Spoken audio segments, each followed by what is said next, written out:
Good afternoon, everyone. Have you ever wondered how to find out what your highest rainfall is in your area and other various weather-related information like your minimum, your maximum temperatures and all that sort of thing? It's really important information to know when you're doing a permaculture design on your property. So I'm looking at how to find this information from a perspective of somebody in Australia. Specifically, I'm in Queensland in Lockyer waters. So I've come to the willyweather.com.au, and I'll leave links to this in the description. So you start by popping in your postcode,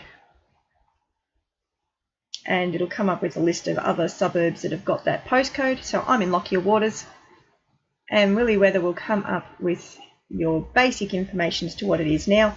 And then you scroll down, down. Let's see, and there's a spot somewhere in here. There you go.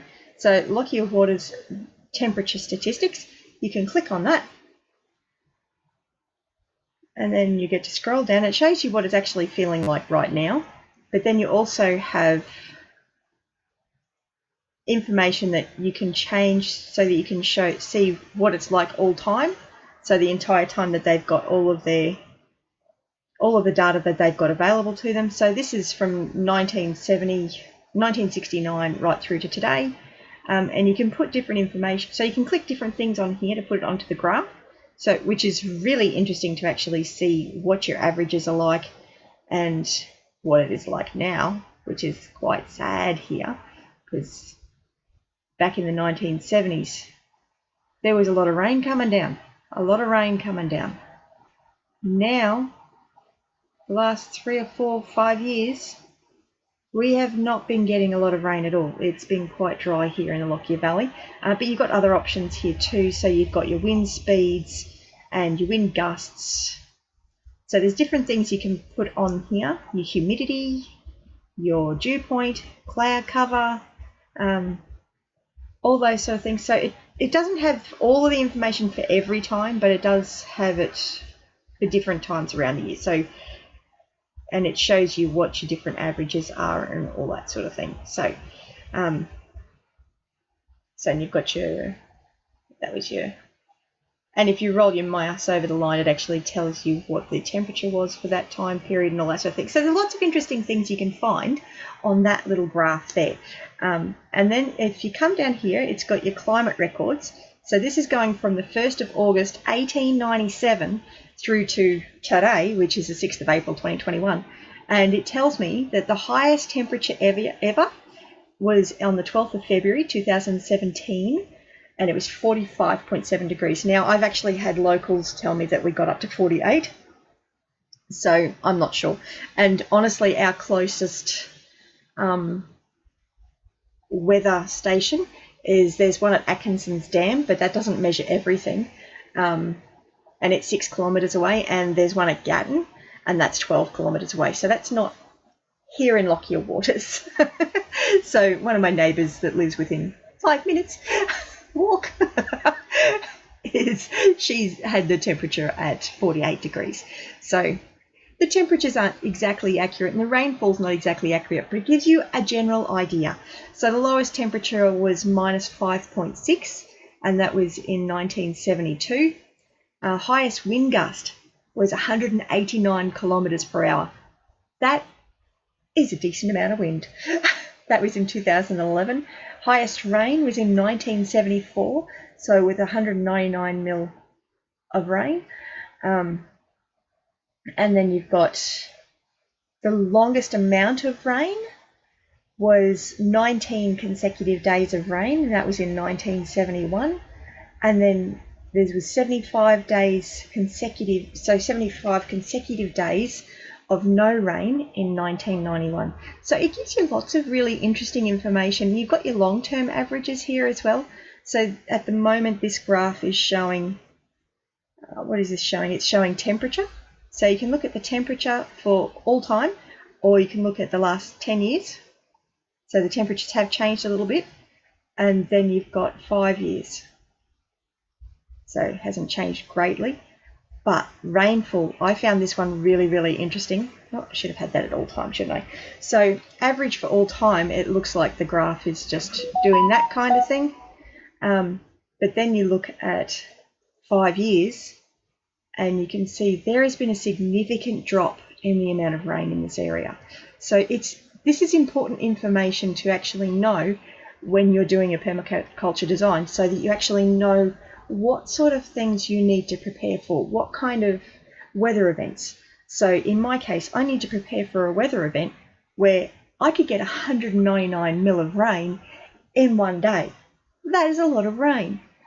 So I need to make sure that I'm prepared for if that happens. I need to make sure that I'm prepared if I have 45-degree days, because they will happen. I need to prepare for days where it's -5 degrees. Woo, chilly. I need to prepare for when that happens. 189 km/h winds. That's huge. I need to know when that's going to happen. Now, Willy Weather is not the only website you can get information from. The Bureau of Meteorology, which is a government-run website, also has information, although their information doesn't go back as far. So this is bom.gov.au/climate/data, and it brings you to this database. So you can actually select in here whether you want to look at rainfall or weather and climate or temperature or solar exposure. At the moment, rainfall is what I'm interested in. So it says enter your location. So I'm going to put in my suburb, which is Lockyer Waters, and click find. So and it tells me that I'm at, is that longitude first or latitude first? I can never remember which way that is. I've got it written down somewhere. Latitude. So I'm at 27 degrees latitude and I actually thought it was 24. Anyway, no idea. So it's at 27 degrees south and 152 degrees east. Whatever that means, for those of you that know anything about latitude and longitude. Not one of my great strengths. I do understand, though, that knowing the latitude, I think it is, the 27 degrees, that's important for when you're designing a house, so that you've got it so that because that's the angle that the sun's going to come in. So it's important to know how far your eaves need to be away so that it stops the sun from coming in during summer, but allows it in during winter. So very helpful information, that one. Anyway, then you pick your closest bureau station. Now, they're not going to have all of the information available. So this one's only got information available from 2018. If I go to Burrada, it's got further back information, so I can go back all the way to 1950. Mount Tarampa, it only goes back to 1999. Then you've got the Community Post Office. So, and these are different distances away from me. So that's really interesting information to have, very important. So this one goes back to 1916. So the Community Post Office has been around for a while. And then you've got the Griffith University at Gatton, and it goes back to 1897. So yeah, that's really helpful. So then the next thing you do, so say you want to get the information from this, you can pick. So you can either go with your monthly data, so that's completely different information, or you go with daily data. Now for me specifically, what I'm looking at the moment is the most rainfall. Now I've already looked at this before, but it showed me that, and I looked at the Atkinson's Dam data. Actually, I didn't look at the Griffith data, the Gatton. So let's have a look at that. And Wild Willy said the highest rainfall was in 1974. So let's see what BOM has for 1974. There it is. So get data. But you don't need to get the year that the actual data happened in, because I actually have a summary at the bottom of the page. So this shows you when the rain actually fell on the different days in the different months. So you've got months along the top, and then you've got December at the end, so January to February, and you've got the day of the month there. So you can see here what actually happened. And the highest daily rainfall, yep, 199.4. There we go. And so this is really helpful information, because it actually shows you that not only did we get the highest daily rainfall that year, that was also a lot of rain. So let's have a look. in the actual month. That's huge. So it looks like January got really hit with a huge amount of rain, and then there was another large amount in March. So yeah, anyway, but down here you've got the summary statistics for all years. So this goes through all of the years, and you can actually run your mouse over it so that you can see what it actually is. So you've got your mean, median, and highest daily. So highest daily is what I'm interested in. So yeah, this says the 26th of January 1974, because it's in the January column. There was 199 mil of rain. And then this one, the highest one, was on the 10th of February 1992. They got 182 mil of rain. March 28th was in 1955, got 141 mil. And then so on and so forth. So there's large amounts. So it looks like July got a large rainfall as well here in 1965. So that was really interesting. And November 2008 got 170 mil. And December highest rainfall was in 1991. So just a little bit of interesting information. And if you're doing a permaculture design certificate course, it's really important to be able to find out when your highest 24-hour period daily rainfall was. That's just one of the things that you need to look for in a permaculture design. But there's a lot of other things that you can find on the BOM website, which is really helpful. And you can check other information. You don't need to just get. So you can change that to weather and climate. And you click again on your suburb. And there's lots of different options for weather stations nearby, so you want to try and find one as close to you as you possibly can.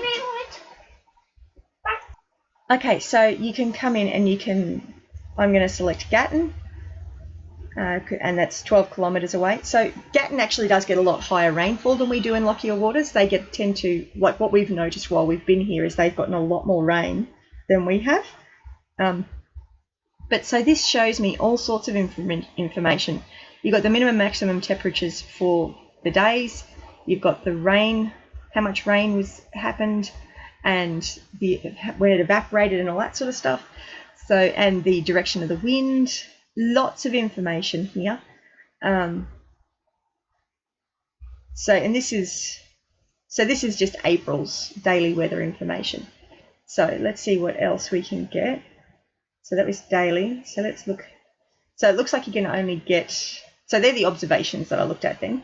So let's look at monthly weather and climate. Yeah, we'll go with Gatton again. So there you go. Now it gives you all sorts of information here. So you've got the mean and maximum temperature, the mean minimum temperature, that's the average. So the average maximum temperature and the average minimum temperature. You've got the average rainfall. So this shows the average rainfall for the different months. So yeah, I mean, just because it's an average rainfall doesn't mean you're going to get it, because we haven't been getting the average rainfall. The rest of southeast Queensland has, just not the Lockyer Valley and the Sunset area. A lot of other areas haven't got their rainfall either, but yeah, anyway. So then you've got the mean temperature at 9 a.m. and the mean temperature relative to the humidity, or the relative humidity. And then you've got the wind speed. That's information important to know.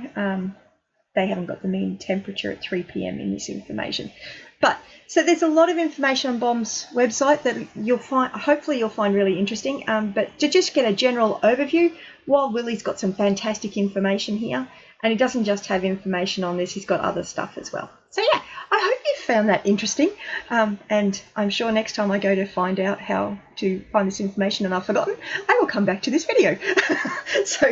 And it'll help remind me how to find it, because it just took me about 2 hours to remember how to do that, and I did it last time when I was at Eagleby, so I wish I'd done this video 2 years ago. Anyway, you have a great one, and I hope you found this helpful. Bless you. Have a great day.